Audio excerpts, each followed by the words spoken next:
de la prensa y a los que nos están viendo a través de la televisión y de las redes sociales. La reconstrucción de Puerto Rico es una prioridad de nuestra administración y también lo es la justicia social y la justicia salarial. Ciertamente la construcción juega un rol importantísimo en ello.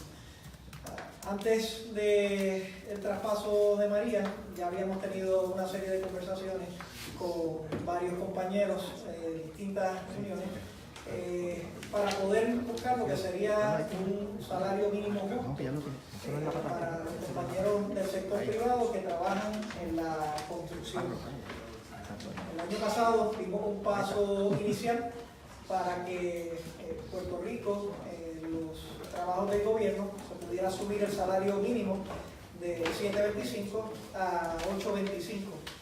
Un paso importante para establecer que la política pública de esta administración era un compromiso con llegar a esos niveles, a ese living wage, como bien le conocemos, para que las familias trabajadoras pudieran tener el capital necesario para vivir. Ahora, en esta reconstrucción, pues hemos revisado y revisado esta posición porque hemos podido ver que en el contexto amplio, en otras jurisdicciones en los Estados Unidos, a veces, por ejemplo, un trabajador puede ganar hasta $70 la hora, cuando aquí en Puerto Rico están entre 7, 8 y $9 la hora. Hemos tomado entonces una determinación para hacer una orden ejecutiva y a fines de que el gobierno de Puerto Rico va a estar contratando para esta construcción y reconstrucción, establecer que el salario mínimo para la construcción de gobierno va a ser uno de $15 la hora. Un salario mínimo digno que le va a permitir a los puertorriqueños que puedan tener ese capital, pero que también va a llamar la atención porque hay una necesidad importante ahora en Puerto Rico para estos trabajos de construcción. Y es por eso que estoy aquí en el escenario con un sinnúmero de líderes y compañeros que han sido esenciales para este paso. En primer lugar, el secretario del Trabajo, Carlos Saavedra, ha estado liderando este esfuerzo ya por muchísimo tiempo, desde el grupo interagencial para el salario mínimo y para investigar cómo podíamos ejecutar esto. Así que al secretario Saavedra, mi agradecimiento por su liderato, por su compromiso y hoy se cumple ese objetivo que yo sé que lleva muy cerca de su corazón, a que nuestra clase trabajadora pudiese tener ese salario digno. Secretario de Estado y secretario de la Gobernación, Luis Gerardo Rivera Marín, que ha estado procurando porque esta reconstrucción sea una que brinde más oportunidades para todos los puertorriqueños y que podamos utilizar esta plataforma también para aumentar la tasa de participación laboral. Mi agradecimiento al secretario, al director de la Oficina de Recuperación, que va a estar a cargo de supervisar todos estos proyectos y asegurarse que sean transparentes y que tengan resultados. Omar Marrero, licenciado, le agradezco por su trabajo, su esfuerzo, que hoy precisamente están en el Centro de Convenciones teniendo una reunión de equipo, más de 400 personas para poder ejecutar apropiadamente esta reconstrucción. Y por supuesto a John y a Edison, a mis compañeros de Liuna, que una unión internacional de trabajadores en Norteamérica, que han estado promoviendo este trato de un living wage a través de todos los Estados Unidos y que queríamos que Puerto Rico diese el paso hacia adelante y fuese una jurisdicción modelo para ello.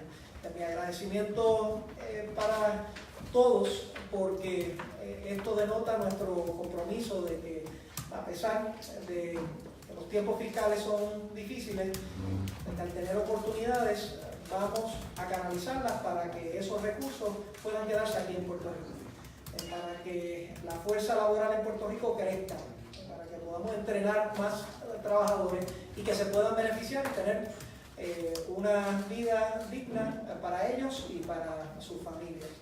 La orden ejecutiva también establece que debemos cumplir con la ley 109 para el uso del cemento producido a nivel local.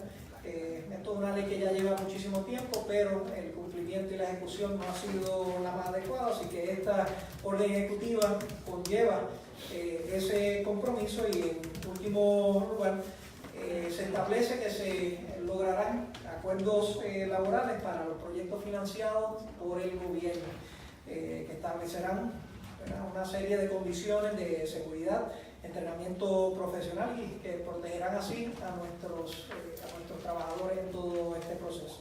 Así que esto se ha ido hablando por muchísimo tiempo, siempre hay retos, particularmente aquí en Puerto Rico, pero después de mucho trabajo por nuestro equipo y por los compañeros de organizaciones como LIUNA, hoy se va a concretizar eso y hoy en Puerto Rico, de hoy en adelante, debo establecer, contar los contratos que ya han sido adjudicados, que salieron en RFP, hoy en Puerto Rico, de ahora en adelante, las contrataciones del gobierno para construcción llevarán con ellos un mandato para que cada trabajador pueda llevarse al menos $15 la hora por su trabajo. Me gustaría, ¿verdad?, que en este momento tener varios de los compañeros que se pueden expresar, comenzando por el secretario del Trabajo, Carlos Saavedra, quien ha sido fundamental. Gracias, gobernador, gracias a los compañeros. Al gobernador, gracias por la perseverancia con este proyecto. Hace unos meses yo me reuní con los compañeros de LIUNA, llevamos meses pensando el asunto, verificando la legislación, verificando que la orden ejecutiva hoy cumpliera con todos los estatutos pertinentes, y siempre recuerdo que el gobernador, saliendo de algunas reuniones donde trabajamos con otros temas, siempre lo tenemos en el tintero, así que hoy es bien emocionante que esto se esté cumpliendo. Esta orden ejecutiva básicamente yo le llamo un trío de incentivos a la construcción en Puerto Rico. Primero, como mencionó el señor gobernador, un salario mínimo de $15 la hora para aquellas obras de construcción que sean financiadas por el gobierno. Sabemos que viene ese dinero de recuperación, viene mucha obra de construcción, y yo creo que los trabajadores de la construcción se merecían un salario digno en Puerto Rico. El promedio del salario en Puerto Rico en la industria de la construcción es $12-13 la hora. Ahora, eso es el promedio, eso incluye desde el jefe, el dueño de la compañía. La mediana del salario por hora en la industria de la construcción es de $9.39, ciertamente por debajo del resto de la nación. Así que con medidas como las de hoy le hacemos justicia salarial a los empleados de la construcción. Lo segundo, como mencionó el señor gobernador, es el asunto de poner en vigor los estatutos que exigen que en las obras de construcción del gobierno se compre cemento producido en Puerto Rico. Eso tiene otro efecto cascada en la economía, también incentivando esa producción de cemento local que sabemos que ha ido en aumento en estos meses y continuará gracias a la recuperación. Y por último, los acuerdos laborales, los llamados PLA en inglés, Project Labor Agreements. Esto va a establecer no solo que ya estén ganando $15 la hora, no solo que se esté incentivando la compañía y la producción local, sino que cuando estén estos proyectos de construcción en las agencias de Puerto Rico tengamos unas bases de la relación laboral estable, seguridad, adiestramiento, todo eso va a estar definido across the board, todo el mundo va a tener las mismas reglas de juego. Los compañeros líderes sindicales me mencionaban que el problema, si no se toman medidas como esta, están saliendo los RFP, están saliendo las subastas, las compañías no tienen un incentivo para subir los salarios, porque si yo le pago más a mis trabajadores, la compañía de al lado se queda a $7.25 y se lleva la subasta. Así que ahora todo el mundo tiene las mismas reglas de juego, con un mínimo de $15 la hora para los empleados de la construcción. Así que muchas gracias, gobernador. Gracias. Gracias, secretario. Me gustaría que el secretario nos gobernación. Muy buenas tardes a todos. Realmente es un día bien importante y mayormente poder ver en carne y hueso a quien va a beneficiar esta iniciativa del señor gobernador, que colaborando con las organizaciones que los representan, cumple uno de los propósitos más importantes de la reconstrucción. Es que la reconstrucción y los fondos de recuperación del desastre lleguen a cada una de las familias puertorriqueñas. Y qué mejor que aquellos que están día a día debajo del sol construyendo un mejor Puerto Rico. Así que esta iniciativa nos asegura de que se le haga justicia a ustedes, de que el dinero que recibimos en fondos federales se quede aquí y se quede con nuestra familia. Así que los felicito por esta iniciativa.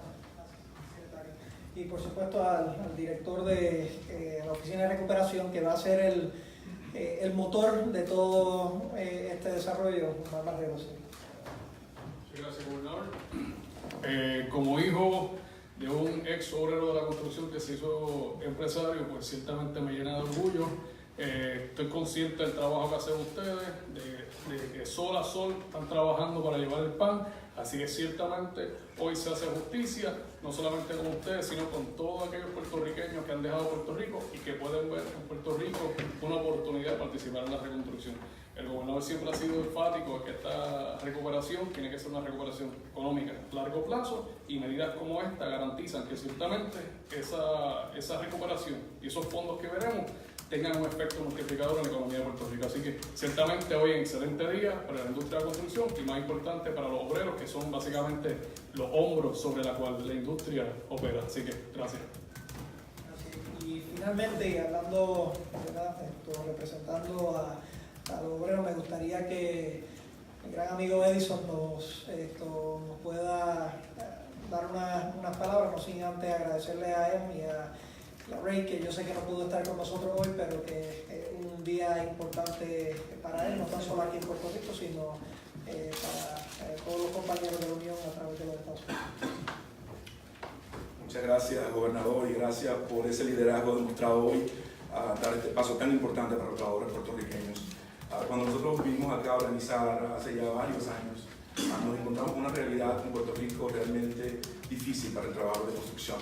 Yo llevo 23 años como líder sindical en la ciudad de Nueva York y fui asignado para asistir a la organización de los trabajadores de construcción acá en la isla, y ver a un trabajador de construcción bajo el sol, tomando grandes riesgos a su vida, trabajando. Y cuando le pregunté cuánto ganas, y me dijo 7.25, o sea, yo no lo podía creer, viniendo de un entorno donde los trabajadores haciendo eso mismo, de aquel lado pues, del océano, en el resto de Estados Unidos, en Estados Unidos pues, ganan por el mismo trabajo 70, 50, 80 dólares inclusive, y hasta más.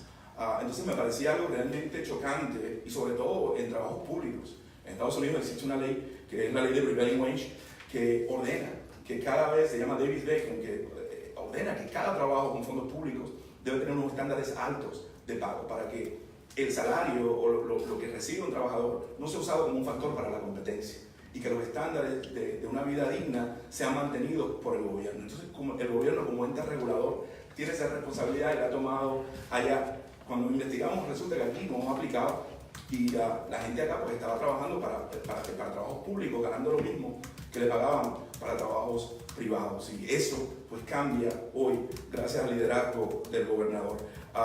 Además, hemos visto también, después de que pasó pues este terrible huracán, como compañías que vienen de los Estados Unidos traen personas de allá a trabajar, pagándoles los salarios de allá y poniéndolos en hoteles y pagándoles transportes y dietas y todo, un montón de dinero, trabajando al lado de trabajadores nativos de acá, de la isla, que han pasado por el embate de ese huracán, y encima de eso, o sea, están trabajando por mucho menos, por una fracción de lo que ganan sus contrapartes que vienen de fuera. Entonces, con esto hoy se establece un nuevo día para el trabajador de la construcción en Puerto Rico. Eso, acompañado con el entrenamiento a estos trabajadores, va definitivamente a subir enormemente los estándares y a crear un nuevo día, sin mencionar el derrame importante que tendrá esa alza en los salarios de los trabajadores en la economía puertorriqueña, que tanto lo necesita. Entonces, gobernador, muchísimas gracias.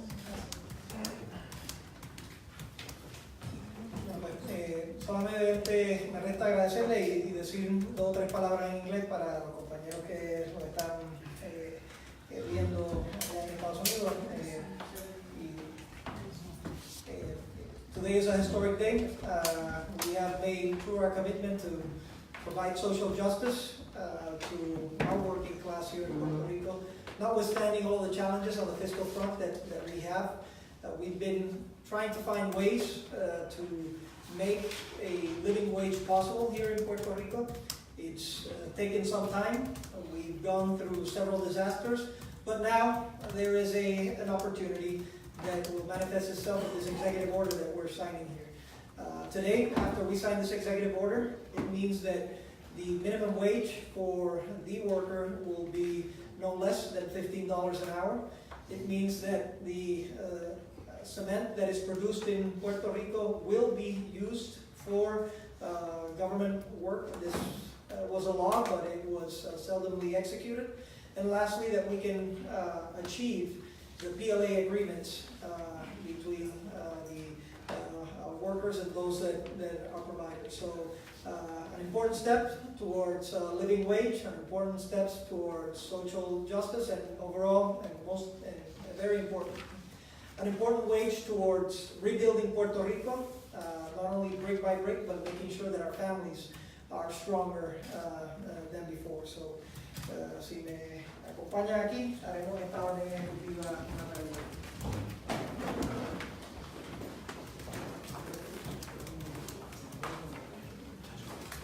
Ahora recordemos a las personas que tienen celular que hay cámaras detrás. Gracias.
Oficial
Sí, serie de fueron deseosos.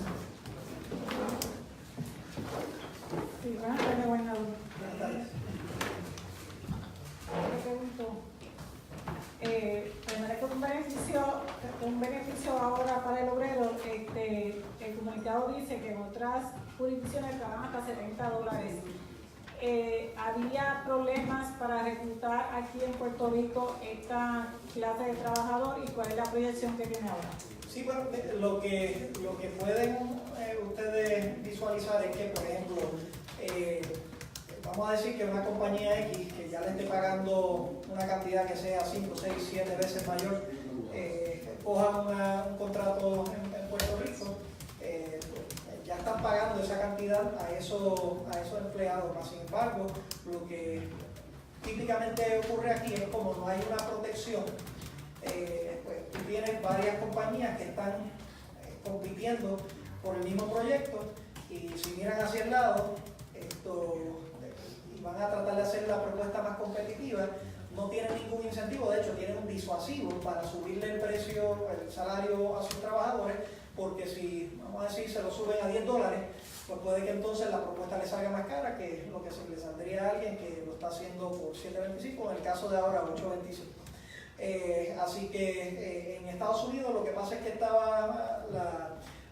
había la ley Davis-Bacon.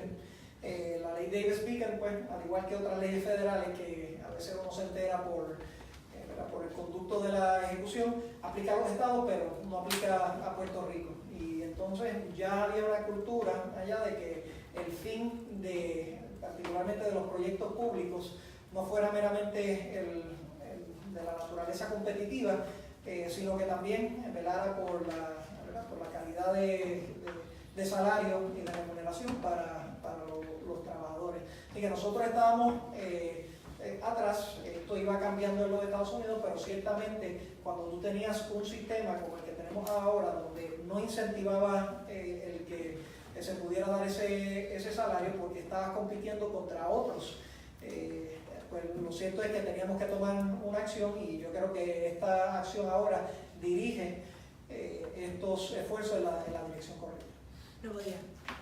Hola, gobernador. Para estar clara, ¿esto aplica también a licitaciones que se hagan con fondos federales? Esto aplica a todo proyecto del gobierno, esto que se lleve a cabo. Obviamente, cuando vengan recursos federales y lleguen hacia, digamos, HOT o FEMA, entre otras, van a estar aplicando siempre y cuando sean a través del gobierno. Pero no dice ese tema. Sí, yo quería saber si tienen un estimado de cuántos trabajadores de la construcción se estarían beneficiando de esta orden que usted acaba de dar a las compañías, pero para poder lograr un aumento ustedes tienen que haber identificado que el dinero obviamente va a estar. Voy a coger, si después esto, más allá que identificar los fondos, ¿verdad? Hay dos cosas. Aquí vienen unos recursos del gobierno federal que son muchísimos y queremos maximizarlos, pero más que eso, era una falla dentro del mismo sistema, que si uno quería darle más a los trabajadores porque era justo, pues lo más seguro te ponía en una posición de debilidad contra tu competidor. Y siempre entonces, cuando se hacía este tipo de licitación, ese eslabón de los salarios y de la remuneración se quedaba muy abajo. Ahora pues nosotros lo estamos subiendo explícitamente lo que va a ser la barra, para que no se quede en ese nivel bajo. Sobre los recursos, pues esto aplicaba, ¿verdad?, tanto previa a María como posterior a María. Lo que pasa es que ahora hay una realidad que vienen unos recursos adicionales para acá, y nosotros queremos que sean los puertorriqueños los que puedan beneficiarse de esos recursos, podamos ayudar a construir a Puerto Rico, como dije previamente, físicamente, pero también construir una fuerza laboral más robusta, construir una familia más fortalecida porque tienen la remuneración apropiada. Así que lo que cambia, la filosofía no cambia, siempre era una acción que queríamos tomar. Lo que cambia es que posiblemente vengan una cantidad de recursos que no se anticipaba antes, y muchos de esos recursos van a estar destinados hacia la construcción, lo que nos permite una oportunidad para aumentar nuestra fuerza laboral, para que ese dinero se quede aquí y para que podamos reconstruir Puerto Rico más efectivamente. En cuanto al número de personas en construcción, el universo de empleados que se reporta que están en la construcción en Puerto Rico es alrededor cerca entre 36 a 44 mil asalariados, lo que significa que trabajaban para una compañía de construcción, aparecen en nómina. Recuerden también que, y sobre todo en este último año, hemos visto un aumento en el autoempleo. Muchas de las compañías de construcción contratan contratistas independientes. Eso es una persona que entonces se reporta que está trabajando por su cuenta. Así que ese es el potencial universo de personas que estén licitando para construcción con el gobierno.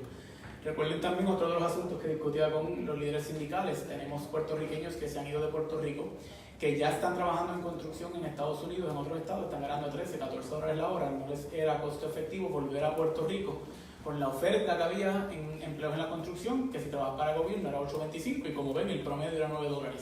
Así que también prevemos que esa oferta de empleos en la construcción, que en los próximos meses debe aumentar, va a significar que la fuerza laboral en ese grupo, que ahora mismo es 44.000, debe aumentar. Así que un potencial de afectar positivamente 44.000 y de aumentar esa fuerza laboral. Buenas tardes, gobernador, de los presentes. Sobre el tema de la venta de cemento, Quería preguntarle si tienen estimado que pueden cumplir con la demanda que va a traer esta nueva construcción y si han ponderado otro tipo de materiales que sabemos que se van a necesitar para darle prioridad al empresario local. Bueno, lo que nosotros queríamos enfocar era en una disposición ya que estaba establecida por ley, pero que no se ejecutaba. Lo que hemos visto, ¿verdad?, es que al plazo de los últimos 10 años,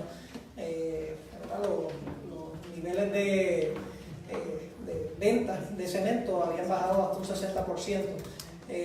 Y por lo tanto, por supuesto, la prioridad va a ser construir, pero que siempre podamos cumplir con la ley, que se utilice ese producto que se establece aquí, ayuda obviamente a nuestra economía local.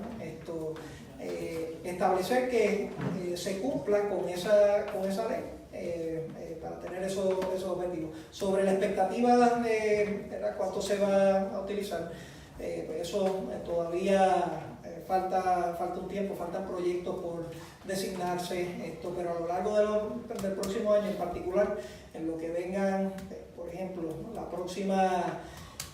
próximo action plan de CDBG, que van a ser de $10,000 millones, el otro posterior a eso que va a ser de $8.4 billones para mitigación. Entonces ahí tendremos una idea mayor de lo que ellos contienen.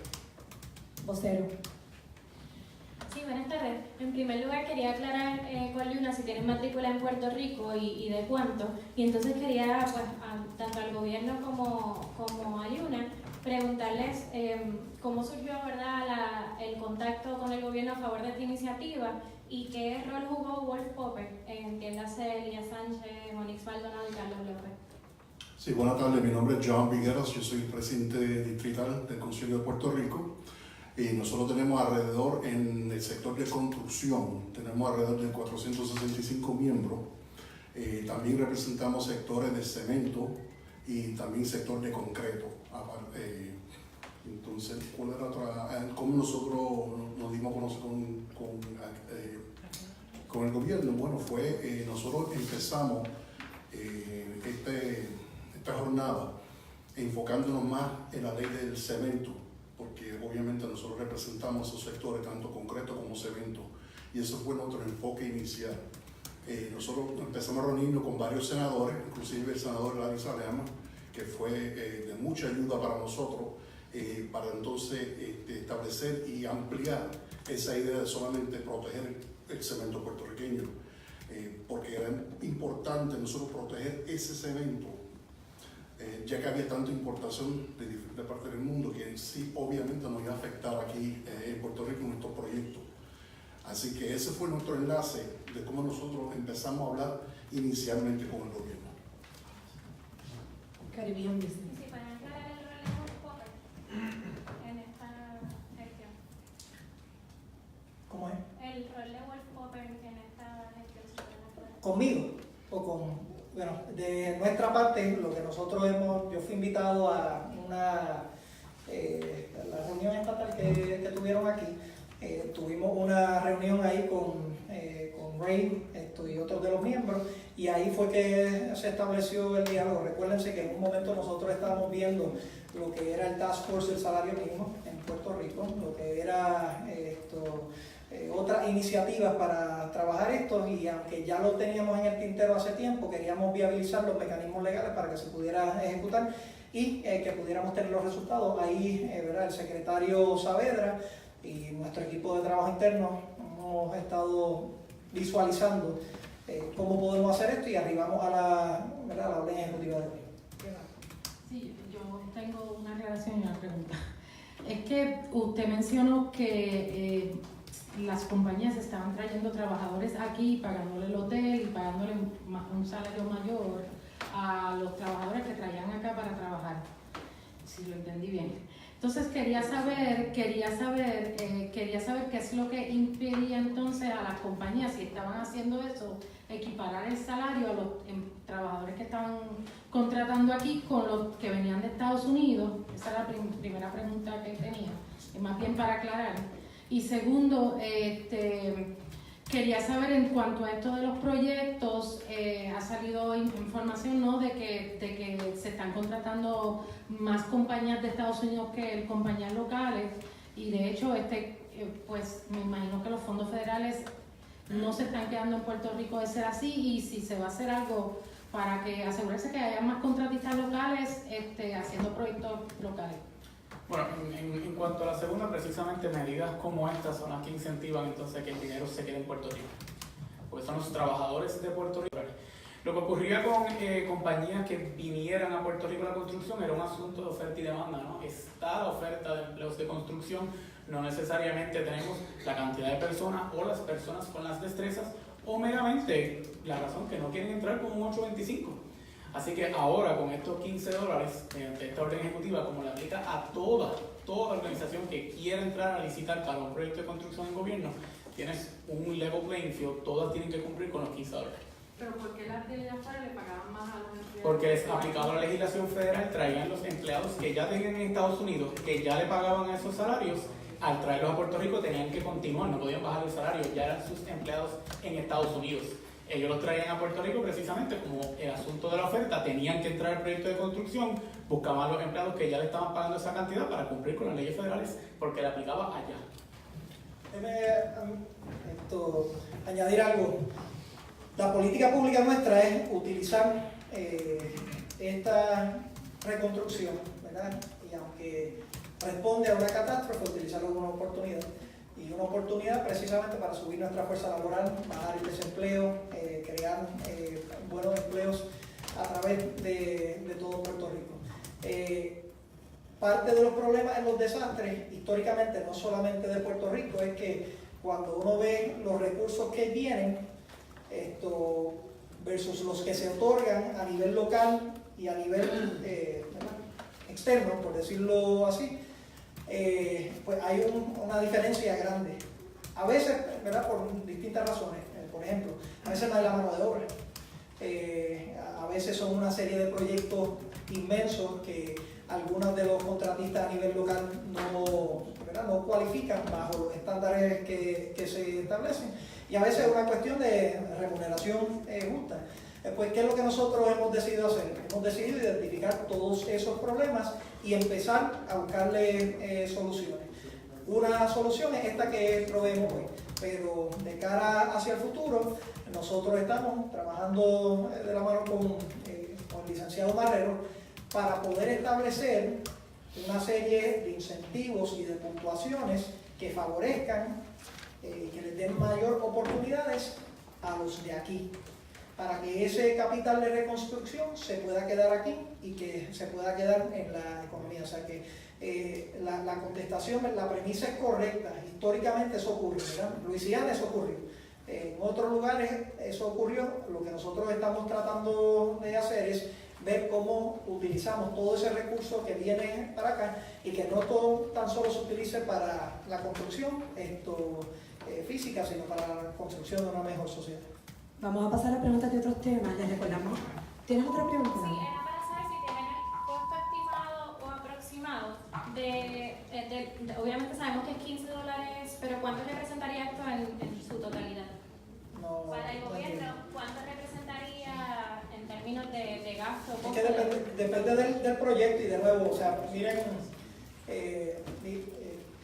visualicen todos los componentes. Cuando un proponente de un proyecto va a hacer la propuesta, pues tiene todas sus cajitas sobre lo que va a gastar. En el pasado se limitaba por lo general al mínimo en el aspecto de la remuneración a los trabajadores, por asuntos que ya hemos discutido. Ahora eso va a ser un tanto más alto. Claro que va a haber una aportación, pero ahora con los recursos federales que vienen, con el espacio para hacer una competencia abierta y que se vean los distintos licitadores, yo creo que va a haber un proceso que nos va a permitir construir efectivamente de nuevo las bases de infraestructura de Puerto Rico, pero también potenciar la economía. Así que depende de ese número, es difícil de estimar, pero lo cierto es que el efecto neto en nuestra sociedad es positivo. Ahora sí, vamos a pasar a preguntas de otros temas. Les recordamos que el gobernador tiene otros compromisos, así que si hacen una pregunta por medio para que le den oportunidad a otros compañeros y comenzamos con Alex. Saludos, bueno, es una pregunta, pero la premisa es larga. Cuando usted anunció lo de sobre la autoridad energética, cuando usted anunció del proyecto de privatización, usted había dicho en su mensaje que la gente iba a poder escoger el proveedor que quisiera. Pero entonces, cuando estábamos en lo de las vistas federales sobre el proyecto de autoridad, aunque usted envió una carta sobre la de la federalización, me llamó la atención que el presidente del Senado, en la carta que envió, él le dice a Bishop que le preocupa que la intención de la comisión es crear un monopolio privado y que la generación principal de ese monopolio privado sea el gas natural. Después yo escucho o leo a José Ortiz diciendo los otros días de que esa parte de que el proveedor se iba a poder escoger por parte del consumidor no se iba a poder hacer y que lo que iba a ser en un principio era un monopolio privado. Luego también leo que ya le está negociando con AES y Ecoeléctrica para renegociar entonces los términos, y una de las cosas que van a renegociar es que sea gas natural. Le pregunté entonces qué se diferencia lo que quiere hacer Rob Bishop a lo que está haciendo entonces ahora José Ortiz y lo que usted dijo de la libre selección, si no se va a poder hacer. Muy bien. Larga la premisa, como bien estableciste, pero voy a tratar de darte una contestación hacia esto. Es un juego de palabras, Alex, y si me permites te explico qué es lo que está pasando aquí. Lo que yo dije desde el principio es que queremos un sistema donde el consumidor tenga el control y tenga opciones. Esas opciones implican que el consumidor pueda salirse del sistema, pueda entrar en una microred, por ejemplo, pueda tener su propio sistema individual y pueda estar interconectado con el sistema base en general. Okay. ¿Qué es lo que nosotros visualizamos para el sistema energético de Puerto Rico? Y José Ortiz está totalmente alineado con esto. Un sistema donde hoy es 72% petróleo, combustible fósil caro y sucio, hacia un sistema donde lleguemos a 40%, la aspiración nuestra es llegar a 40% renovables y que la otra parte sea un combustible de transición como lo es gas, ¿verdad? O sea que la aspiración de que esto sea llegando al 40% de renovables no cambia, y eso es muy distinto a lo que algunas personas aspiran que ocurra en Puerto Rico. Eso no es exclusivo a que también utilicemos gas, porque el gas es mucho más barato y mejor combustible que lo es el petróleo o que lo es el diésel. ¿Okay? Eso por un lado. El segundo lado, ¿cómo es que quedaría entonces este modelo? Porque la gente habla de, escoger el proveedor. Visualicen lo que es la Autoridad de Energía Eléctrica hoy. Y de momento visualicen que la carga que va a llevar a cabo, que va a ser la base de ese sistema, va a ser menor. ¿Por qué? Porque van a haber alternativas.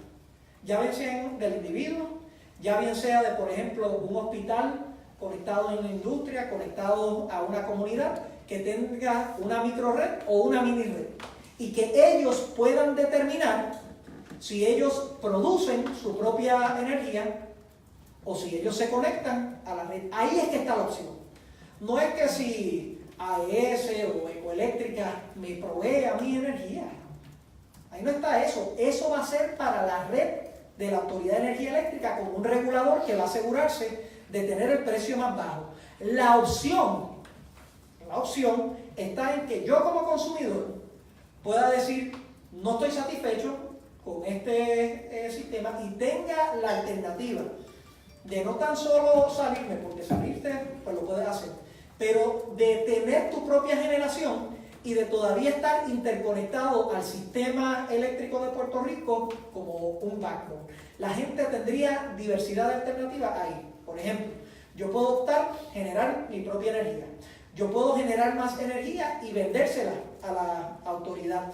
Yo puedo optar tener nuestro sistema solar y de batería como si fuese un generador o como si fuera un backup a esa energía regular.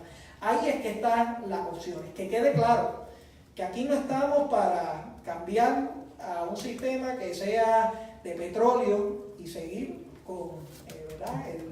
El llamado cartel del petróleo. Aquí estamos para cambiar una mentalidad hacia una de renovables y de empoderamiento y opción para el consumidor. Esto no se ha cubierto muchísimo. El cambio grande es que por primera vez en la historia de Puerto Rico, por primera vez, el ciudadano va a tener opción. Y esto no es solo en energía, aprovecho la coyuntura, esto va a ser en educación, esto va a ser en salud y en otras áreas. Que el ciudadano tenga opciones va a ser un sistema más efectivo y más costo efectivo también. Vocero. Cumplimos con el vocero. Fue casi tan largo como la premisa.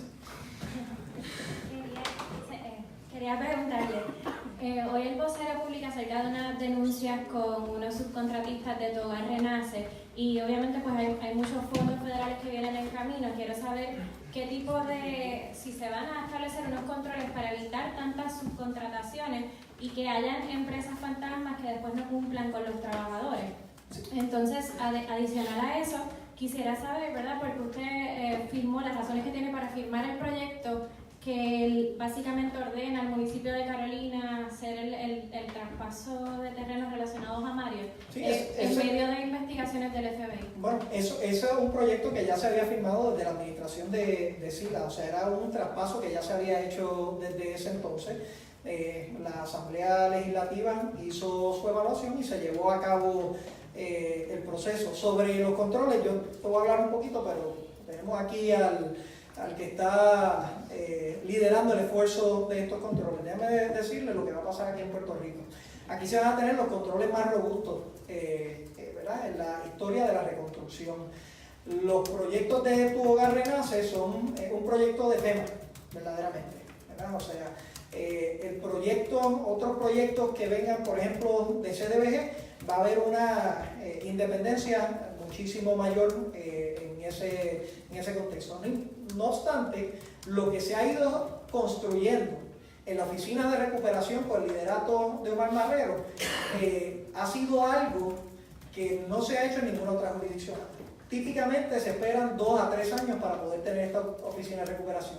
Ya está en proceso de construcción y para el año, ¿verdad? Para el año ya nosotros esperamos tener esto corriendo de manera bastante efectiva. ¿Qué implica ello? Implica que vamos a tener un portal de transparencia donde todos los proyectos, ¿verdad? Por las distintas áreas se puedan ver, donde esté el progreso. Yo creo que eso va a ayudar también a la competencia entre los distintos proveedores, a que puedan comparar si están yendo más rápido acá versus más rápido acá, o cuál es la calidad de esos servicios. Implica unos controles adicionales que hemos estado trabajando con las agencias pertinentes, entiéndase, por ejemplo, con HOT. Ayer se nos dio la noticia de que íbamos a tener los 1.5 billones de dólares para comenzar un sinnúmero de proyectos. Eso denota un voto de confianza en esta administración. En el pasado, algunos decían que no iba a ocurrir porque la gente desconfiaba de un equipo de trabajo o de la visión. Se demostró ayer que hay confianza y que aprobaron los proyectos que nosotros queríamos llevar a cabo. ¿Por qué? Porque todo el tiempo se están sosteniendo conversaciones para ver cómo se hacen estos proyectos de manera clara, transparente, que se ejecuten de manera visible para todo el mundo. Y ahí tanto el secretario Gil como Omar Marrero, entre otros líderes, han estado día tras día trabajando con estas agencias para lograr esos objetivos. O sea que la oficina del CORE va a tener a su cargo el que todos esos controles se lleven a cabo, el que tenga la visibilidad, y yo confío plenamente que, aunque esto es un reto grande, ¿verdad? Nadie está diciendo de otra forma. Cuando uno tiene que trabajar con decenas de miles de millones de dólares, pues por supuesto que es un reto amplio. Es por eso que le hemos puesto tanto énfasis en construir una oficina que nos permita tener esta transparencia y que nos permita tener esta efectividad. Claudia tiene una pregunta de seguimiento y concluimos con ella. Mencionó que había personas que no quieren que Puerto Rico llegue a ese 40% renovable. ¿Quiénes serían esas personas? Y si visualiza que se cobren penalidades por usar la alternativa de microredes. Penalidades por usar la alternativa de microredes, si las está visualizando. No hay penalidades por usar microredes, van a ser parte de todo esto. Sí, siempre hay unos procesos de transición que ocurren en distintas jurisdicciones para ello. De hecho, la opción de las microredes o la opción de uno producir la energía propiamente es si usted como individuo piensa que es mejor a su bolsillo o si es más reliable la energía producida de esa manera o si tiene un compromiso con el ambiente haciéndola renovable. De hecho, estos proyectos ahora que vienen de vivienda, muchos de ellos tienen un componente energético, ¿verdad? Que van a ayudar a que en estos hogares que se reconstruyan el ciudadano pueda optar para tener su generador o su sistema solar y de batería. ¿Quiénes son los que se oponen a estas cosas? Porque ustedes lo pueden buscar.